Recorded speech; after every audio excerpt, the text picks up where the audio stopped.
प्रिय छात्राः, संस्कृतकक्षायां भवतां स्वागतमस्ति।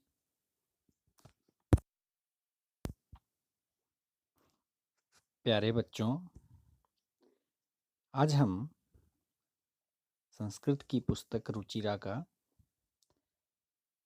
तीसरे पाठ का दूसरा भाग पढ़ेंगे। पाठ्यवस्तु को मैं पहले पढ़ूंगा और उसके बाद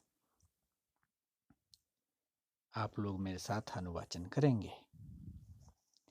पाठस्य नाम स्वावलंबनम।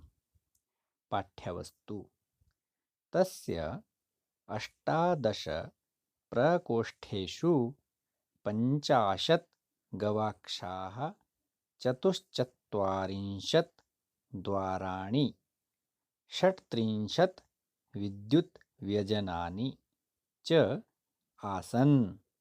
तत्र 10 सेवकाः निरन्तरं कार्यं कुर्वन्ति स्म। परं कृष्णमूर्तेः मातापिता च निर्धनौ कृषकदम्पती। तस्य गृहम् आडम्बरविहीनं साधारणं च आसीत्। अब जिस शब्द का उच्चारण मैं करूं, आप मेरे बाद उसका उच्चारण ठीक वैसे ही करने की कोशिश कीजिए। तस्य 18 प्रकोष्ठेषु 50 गवाक्षाः 44 द्वाराणि 36 विद्युद्व्यजनानि च आसन्। तत्र 10 सेवकाः निरन्तरं कार्यं कुर्वन्ति स्म। परं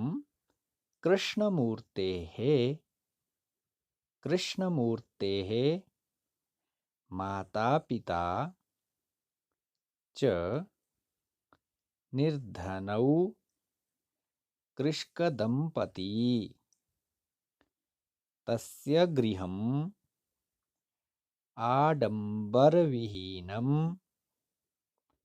आडम्बरविहीनं साधारणं च, फिर से बोलो, साधारणं च आसीत्।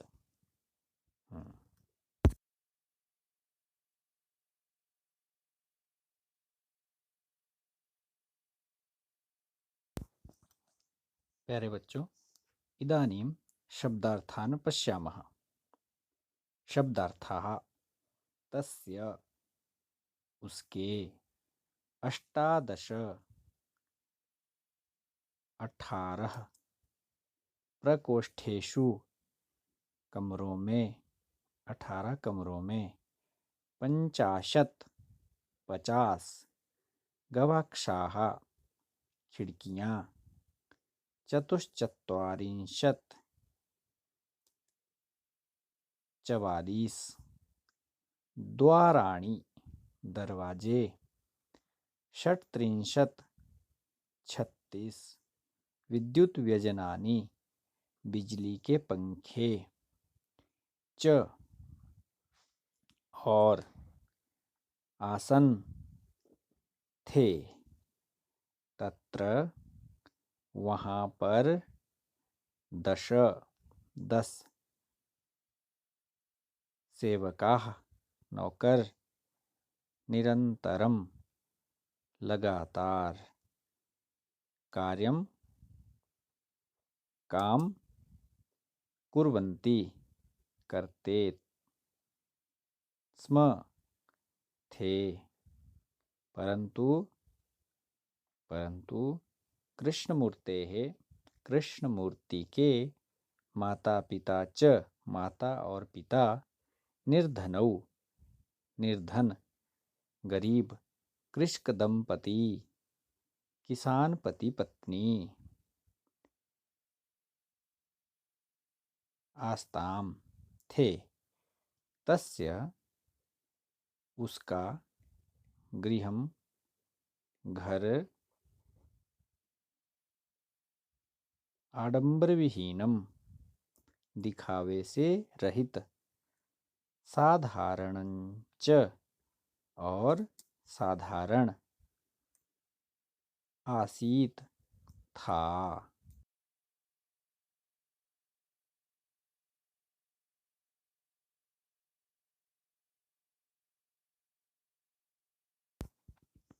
प्यारे बच्चों, अब हम जो हमने पढ़ा इसका हिंदी अनुवाद देखते हैं। सरलार्थः उसके किसके श्रीकंठ के 18 कमरों में 50 खिड़कियां 40 दरवाजे और 36 बिजली के पंखे थे।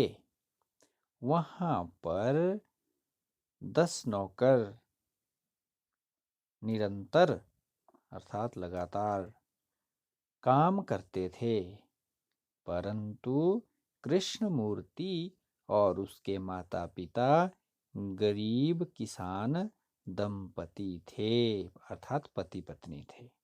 उसका घर दिखावे से रहित और साधारण था।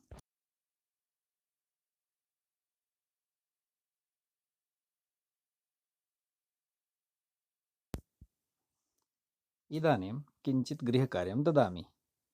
प्रथमः प्रश्नः, आपने प्रश्नों के उत्तर लिखने हैं। प्रश्नानाम् उत्तराणि लिखत।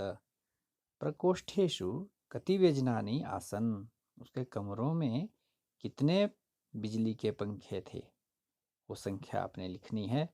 अभी आपने पढ़ा है। ख कृष्णमूर्तेः गृहं कीदृशम् आसीत्, कृष्णमूर्ति का घर कैसा था, अभी आपने पढ़ा। इसको आप लिखेंगे उत्तर को संस्कृत में।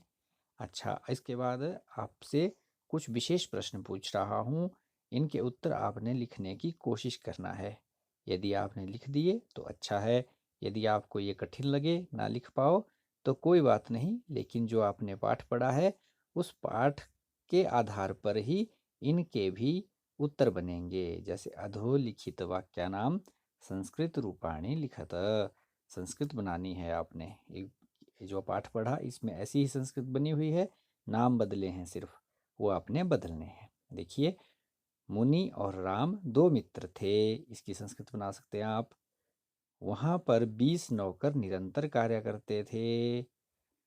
उसका घर दिखावे से रहित और सुंदर था। राम के पिता समृद्ध थे। इनकी आप संस्कृत बनाने की कोशिश करके देखिए। धन्यवाद।